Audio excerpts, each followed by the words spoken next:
Rahim, let's talk about the solution of absolute linear equations.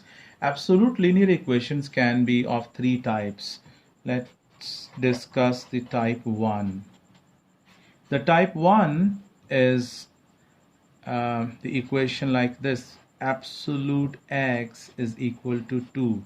When absolute x is equal to 2, that actually means x is equal to plus minus 2. Okay, so when you have to solve this, you simply remove the absolute mark and you write a plus minus with that number. Now suppose we have a question. It says 4x minus 3 absolute, that is equal to 7. So when you have to solve this, you can simply say that this is 4x minus 3, that is equal to plus minus 7. And this way you can have two values of x, like 4x minus 3 is equal to 7, or 4x minus 3 is equal to minus 7.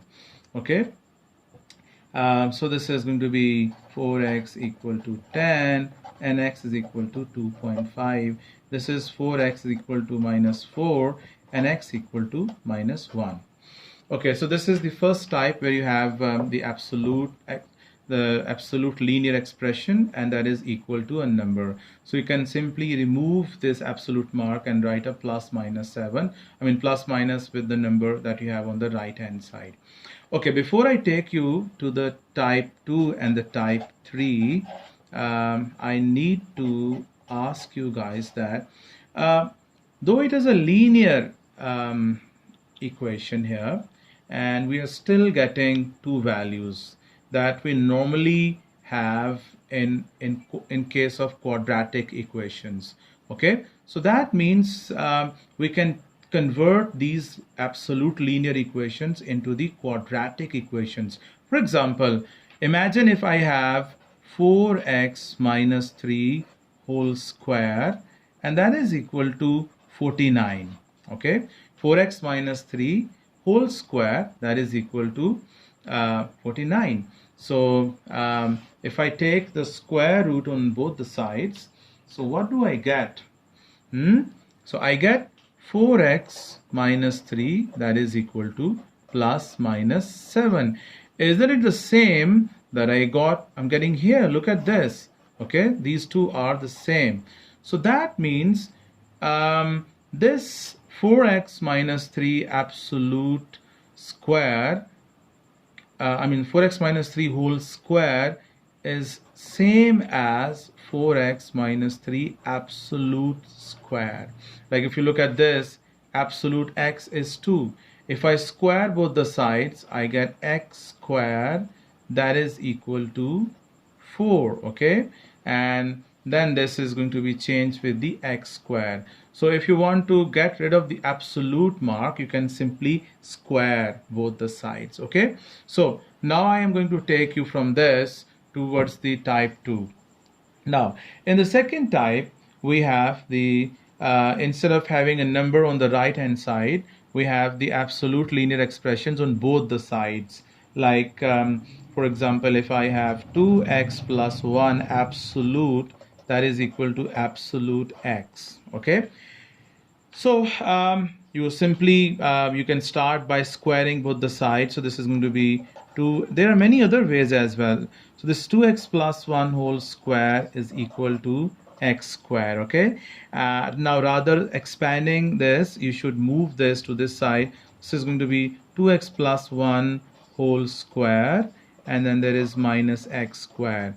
Now we can apply that a square minus b square to find the values to solve this equation. So this is my a plus this b into this a, and then minus this b, that is equal to 0. Now this is going to be 3x plus 1 into x plus 1. So my final answer is going to be x is either minus 1 over 3 or x is equal to minus 1. So that is how you will be solving the type 2 absolute linear equations, where you have the absolute mark the absolute linear expressions on both the sides. Okay, now I am going to take towards the type 3.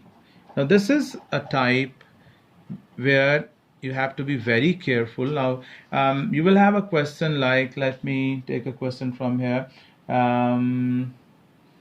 If you have a question like for example, you have a question like 2x plus 7 absolute, that is equal to 3x. Okay, now this is the third type of the absolute linear equations. Both the sides have the linear expressions, but only one side has the absolute on it. Okay, so this is the third case. Its working would be same as we were doing in the first two types. You will start by squaring both the sides. Okay, so this is going to be 2x plus 7 whole square, that is equal to 3x whole square. Now this is 2x plus 7 plus 3x into 2x plus 7 minus 3x equal to 0. So basically I took this to the left hand side. So this is a square minus b square. This is a plus b into a minus b. This is a, this is b, this is a, this is b. Okay, so this is going to be 5x plus 7 into minus x plus 7. Okay, so I have x equal to 7 or x equal to minus 7 over 5. Now guys, the working finishes here, but this working, after this you have to decide that which one of these two answers, or even if both the answers, if they are correct or not. Okay, because of this thing you need to check your answer. Okay, so one way is by just putting the values of x back into this equation. If I put 7 here, so what do I get? Look at this.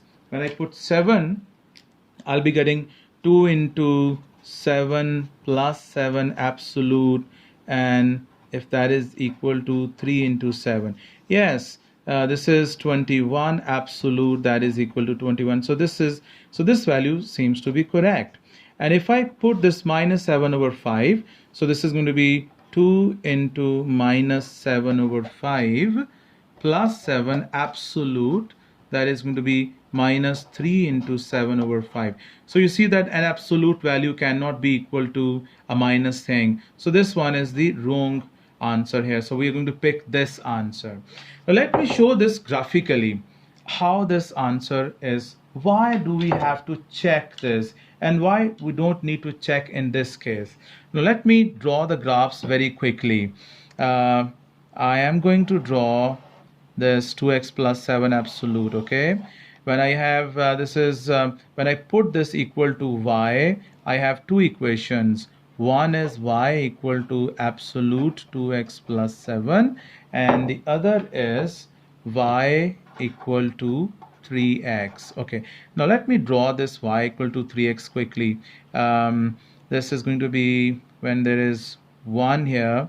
So this is going to be 1, 2, 3 here. Okay, so this is the line like this.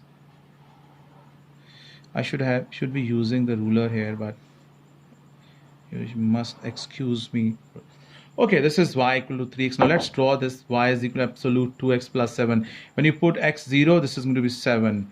Okay, 7 is going to be, this is 3, 6, somewhere here. Okay, this is 7.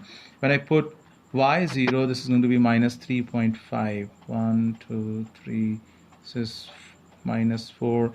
And at minus 4, this is going to be minus 1. Okay, so the graph is going to be like this. Okay, and I reflect this up here. So this blue is showing the y is equal to absolute 2x plus 7, and if I extend this, okay, what do you see? How many times these two lines are intersecting? Twice or once?